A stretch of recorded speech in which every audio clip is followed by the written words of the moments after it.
Hi everyone, you're welcome to JCL Tutorial. This is the platform where we teach you social studies and make things very simple for you. Thank you for watching this video, and in this lesson, I'm going to talk to you about something very interesting. There's one angle in social studies that a lot of students tend to not look at carefully. This is what we call current affairs. In current affairs, there are so many things that the student is exposed to. We expect a good social studies student to be abreast with current issues, both home and then even across the globe. And then everything that has to do with issues, rising situations, and then matters that are rising. Okay, so let us all love current affairs. I believe you have heard about the passing of the Queen, and we have to talk about something related to that. A lot of students still find it difficult to differentiate between what we have as United Kingdom, what we have as England, and what we have as Great Britain.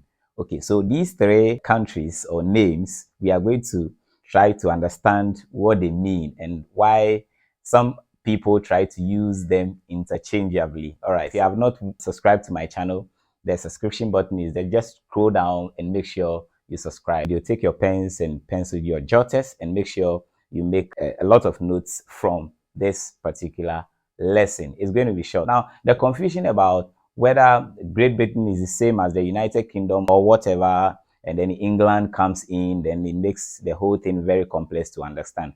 Okay, this is the breakdown. I take you back into history. So there are states, okay? Now, when you come to what we are already familiar with, in Ghana here, we have empires like the Asante Empire, okay? So that's a kingdom on its own. When you go into that kingdom, you have Bekwa, you have Mampon, you have Kumasi, you have Ejiso, you have Juaben. These are states that are put together. So they have formed a union, and then we call that the Asante Empire. Okay, now let's get to the United Kingdom.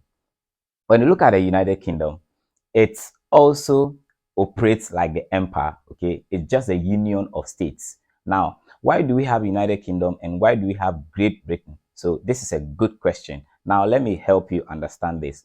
It all has to do with terrain, okay, and then the expansion of the territory. Now when you take the two names, the United Kingdom is an extension or a union of countries that come together, and these countries are Scotland, we have Wales, we have England itself, and then we have Northern Ireland. Okay, so we have Ireland, but Northern Ireland has broken away from Ireland, so there's a separation over there. We won't talk about the disputes that actually caused that separation. Okay, so when we talk about a kingdom as a whole, we have 4 countries. Okay, so we are looking at 4 countries. But when we talk about Great Britain only covers what, or unites 3 countries. Okay, so back in history, Scotland itself was ruled from London. Okay, so they had the authority over there. And then in 1603, they had to what? Join the Union. So they joined the Union, Scotland, England, and then Wales, then formed that union in 1707. Okay, so in 1707, that union was formed, and that was called Great Britain. So Great Britain covers the 3 countries. So take note of that. But United Kingdom, then you add Northern Ireland. So when you add Northern Ireland, then you have the United Kingdom. So because the Great Britain is just, we can say, United Kingdom becomes the universal set, and then Great Britain becomes the what? The subset. So Great Britain has 3 countries. United Kingdom adds 1 more country, which is Northern Ireland, or 1 more state, and then they come together to form the entire kingdom. So some people prefer to also call it the United Kingdom of Great Britain. So you can put it that way, and there is no confusion over there. So whether England is a country, whether England is a state or whatever, England is one of the states and is part of the Union of Great Britain.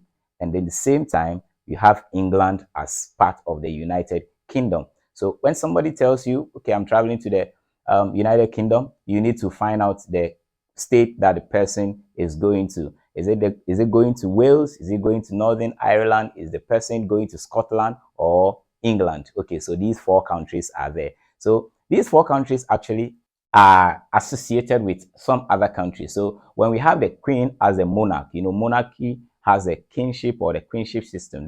So the royal rules as the royal family, or the royal headship or authority rules as the head of state. Okay, so all countries that are under the kingdom and then under or part of the Commonwealth, So we call something the Commonwealth Realms.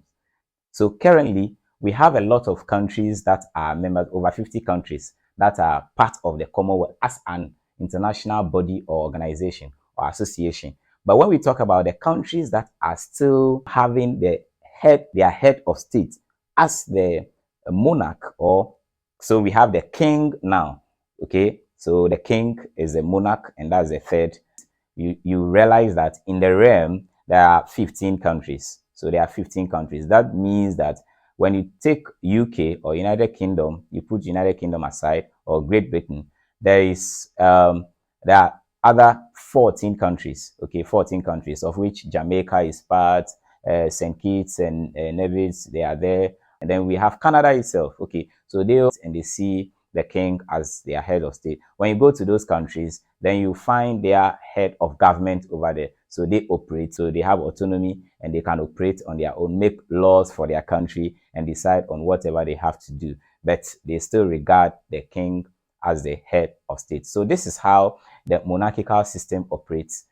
Talking in regards to what is happening in the UK and other 14 countries that form the Commonwealth Realms. And I believe that this has been clear to you. So in that 1707, the Scotland as a country joined the two countries, England and Wales, and then formed the Great Britain. Okay, so we have that. Then in 1801, the Irish Parliament voted and then joined the Union as well, then forming, so they had 4 countries now forming the Union, and then that becomes the United Kingdom. So since 1922, the United Kingdom has had these 4 countries as one and together. That is how it works. So don't get confused. Just take note that England is one of the states, and then therefore when you put the 4 countries together, you have the United Kingdom.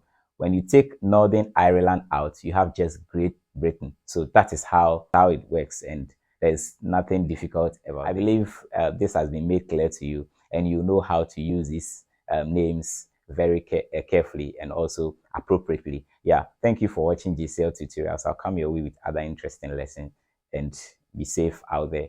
Bye for now.